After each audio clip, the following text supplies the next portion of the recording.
The cosmos, as we know it, has been broken, flattened, and reduced to the material, a cosmos with a C. A universe where everything is equal, a scattering of atoms where nothing matters. But this is not the way it once was. Once the cosmos had order, unity, and depth on other levels, a cosmos with a K. So what if, maybe, there is more to everything? What if we actually mean something to the cosmos? We must recover the cosmos we once knew, where the world was grand, but we had a meaningful place in it. We do not need wishfulness or mythology to reach this awakening. We must simply acknowledge reality as having more realms which take our unique intelligence and perspective to explore. These realms can help us rebuild our worldview to a point that elevates the cosmos into new heights of culture, nature, consciousness, and science, in order to awaken us to our role in this great cosmic story. In order to understand a deeper view of the cosmos and our place within it, we must step outside of the entrenched view of naturalism. Naturalism, or scientific materialism, is the view that the physical world is all that exists, and that all truth must be proven through scientific empiricism. The idea of naturalism dates back to pre-Socratic philosophers in ancient Greece such as Thales and Democritus, but it was not fully accepted or raised to any level of importance until the Enlightenment. Following the Enlightenment and the progress of thinkers such as John Locke and David Hume, naturalism advanced its position in the human psyche. This position was then solidified by the philosophy of positivism, popularized by Auguste Comte, which states that all knowledge must be objectively observed and experienced to be accurate. This leaked its way into philosophy in the form of logical positivism, which claims that the only meaningful philosophical problems can be solved by logical analysis. These ideas have become common sense to us today, which is why it is so hard for any other form of truth to manifest itself or take hold in our minds or our culture. Naturalism at its core is a singular perspective on reality and truth. But not just any perspective. This line of rational mathematical thinking and experimental proof has led to unfathomable advancements in technology, science, and human connection. These undoubtedly amazing results have put naturalism on an untouchable pedestal, where all other cosmological perspectives or forms of truth pale in comparison and fade to merely opinions. This view of everything broke reality down into smaller pieces, which can be fully understood only by their mechanisms. In this way, the universe is just atoms, molecules, and fields controlled by predictable mathematical laws, and does not recognize objects as having holistic purpose or a spectrum of different meanings and manifestations. I know this alternative is a little bit confusing to grasp, so I'll give an example. We can describe a guitar as a hollow wooden frame built to reverberate and amplify sound, made from physical metal strings crafted to vibrate at certain frequencies depending on the distance of the string. But this purely scientific conception doesn't fully illustrate what a guitar is. From a cultural standpoint, a guitar, or any plucked string instrument, is an object of community bonding, heritage, or an object of legend. For an individual, a guitar can also be an instrument of artistic expression and creativity. For a religious community, a guitar can bring someone closer to the divine and make them feel a connection to their God's creation. For some scientists dedicated to purely scientific thought, they disregard the reality of this divine feeling as nothing more than neurological waves or signals. So, if God is within you, what I'm sure Carl would say, in your mind. In your mind, and we can measure the neurosynaptic firings when you have a religious experience. We can tell you where that's happening, when it's happening, what you're feeling like at the time. So your mind, of course, is still within the cosmos. Nonetheless, to an individual, music can also evoke a specific and extremely real emotion in their mind and even connect them to some distant memory from their past. All of these things and much more make a guitar what it is. It is not just the sum of its material parts and their mechanisms. This view gives us only a dim, flat, surface-level view of what a guitar or anything else is. Everything has multiple levels, meanings, and manifestations in different perspectives of reality, from objects to concepts to living, thinking beings, and even to the grander cosmos. This goes to show that the traditional spiritual, multi-level, in-depth view of the cosmos with a K is deeper than just the modern scientifically determined cosmos with a C. The scientific naturalist view of the cosmos is one very important level of the cosmos, but it is not the complete grand vision. Today, as atheism or nonism continues to grow and become taken for granted in modernity, it gives a dimmer view of life, reality, and our place in the universe to most individuals. Grand scheme of things, who cares? We're all just molecules, floating around in random patterns, devoid of meaning. Obviously, it is very possible to have meaning, express beauty and virtue, and be an atheist, but without some feeling or idea of a higher purpose or meaning for yourself as a human in a complex cosmos, the suffering of life becomes much less bearable. This has, at least in part, led to a spike in nihilism in many individuals today. To break free from the constraints of this single perspective materialism, we should look back at how humans understood the cosmos before we knew laws, numbers, and atoms govern the universe. In the Hindu cosmological teaching, the ground of all existence is the Brahman, from which the other pillars of existence arise from. These pillars took the form of Brahma, Vishnu, and Shiva, collectively known as the Trimurti. With every single breath, Vishnu exhales millions of universes, each with their own local manifestations of the three pillars and numbers of gods. This presents an unfathomably grand view of the time and span of the cosmos. Humanity is just one minuscule corner of creation for only an instant in cosmic time.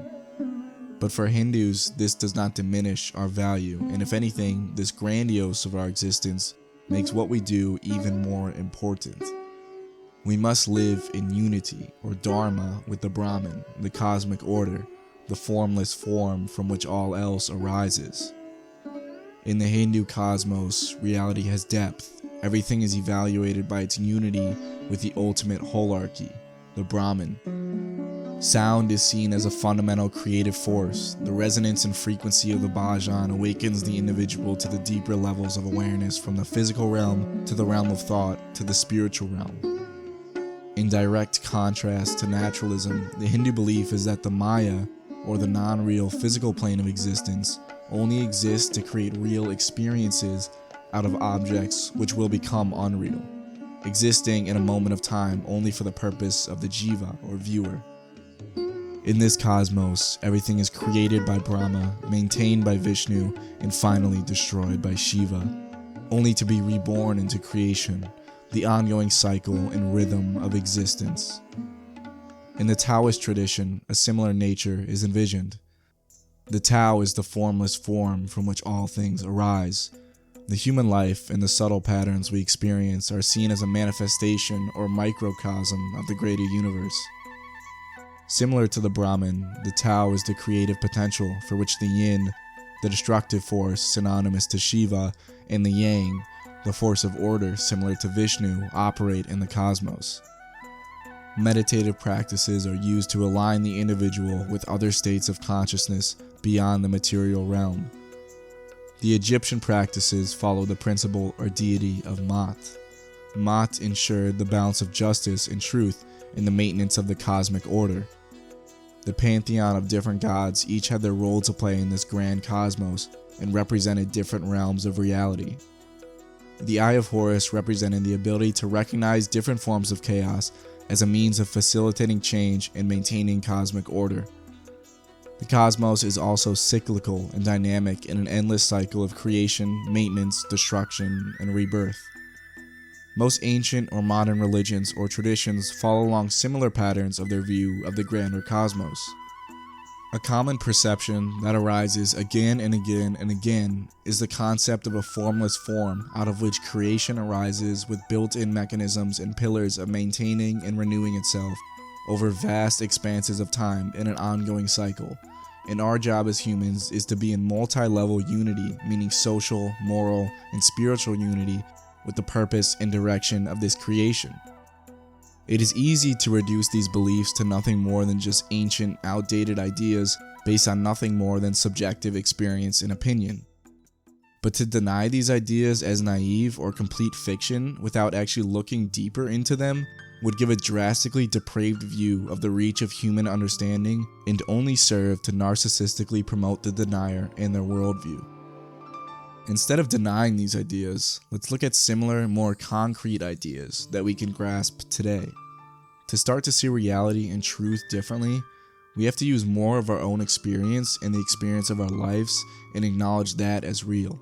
After all, this perception is what makes up our reality. For our purpose, I want to break reality down into 4 realms.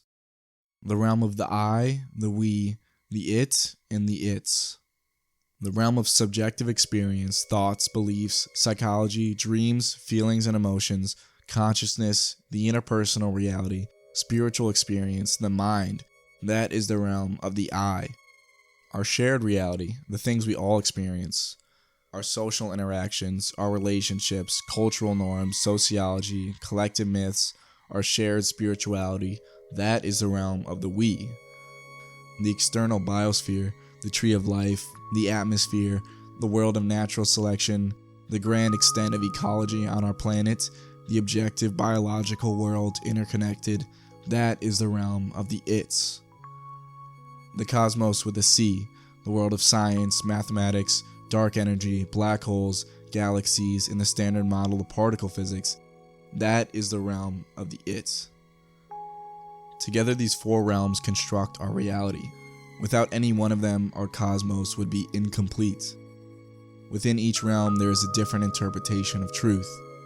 In the mind, truth is subjective. A proposition is evaluated on its truthfulness, aka whether or not the person is speaking what they know is true, which is different from an objective, external definition of truth. In the cultural world, truth is evaluated more on the collective agreement, not the objective fact. And in the animal kingdom, the truth is what is useful towards achieving survival and reproduction. This gives these deeper realms a new layer of complexity. The truth is not simple anymore. It is evaluated by its use towards the goal of a particular system. A mind is a complex system which wants to know its place in the world, survive, and also achieve self-actualization and meaning from a deeper source. The truths we tell ourselves internally are used to project a view of ourselves and justify our external place as positive actors for some good in the world or higher purpose. I could go deeper into these levels of truth, and I will another day, but the main idea is that within these realms there exist structures and systems which have real, meaningful depth and complexity.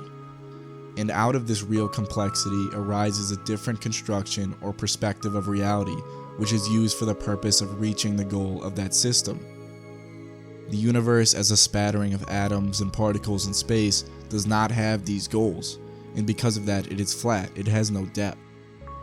But it is still beautiful, but it can only be beautiful if there exists a being with enough depth to perceive it as beautiful within its framework for reality. So in this way, this depth is what gives the universe meaning. And because this depth is dependent on different forms of truth and different constructions of reality, it means that we must accept those as real on some level in order to have an integrated view of the entire cosmos. In order to achieve this integrated view, we must remember some of the shared truths of the great ancient traditions. For one, we must remember we are a small step in a great cosmic cycle. From any perspective, out of the formless void came absolutely everything, and creation took shape. And now we are in the state of creation maintenance, but eventually all things will come to an end. Accepting this cycle is the first step of cosmic awareness. The next step is the integration of the internal realm into the external. In order to do this, we must acknowledge our positions in multiple holons or systems, which are made of smaller parts that are complete within themselves, but also are a part of a larger holon or system which exists for a deeper purpose. One example of a holon is a machine that exists for the purpose of production for a larger holon like a company. But the machine is also made of parts which are made of smaller and smaller parts or holons, all the way down to the particles that make up the matter. Holons together make up a holarchy, and this hierarchy of holons determines what is deepest and therefore most important. So in this way, we must be in tune with the lower parts which make up the larger, but also acknowledge the larger picture by which we play a part. In the Hindu tradition, this ultimate Holan is the Brahman, and our universe is just one small picture with a role to play. In our modern world, this holarchy is denied because on the basis of scientific materialism, everything is just equal and made up of the same stuff. But we are not the sum of our parts. We are the cosmos come into awareness in the form of consciousness. This signifies real depth and transcendence. The depth and meaning of the holarchy means that we can choose to orient ourselves to the preservation of that holarchy, as well as having a desire to achieve and map deeper levels of depth and further transcend the flat material world. In this way, we can recover a sense of purpose and meaning in the universe while also acknowledging the scientific naturalist reality. We can conquer nihilism by seeing ourselves as meaningful, necessary actors in a complex, deep, beautiful, unified cosmos, a cosmos with a K. Thank you for watching this video. I hope this video helped expand your understanding of the world and your place in it. If you liked this video, click the link to my channel and check out some of my other videos on deep and important topics. Remember to like, subscribe, and share. And as always, never stop questioning, talking, and thinking. Thank you.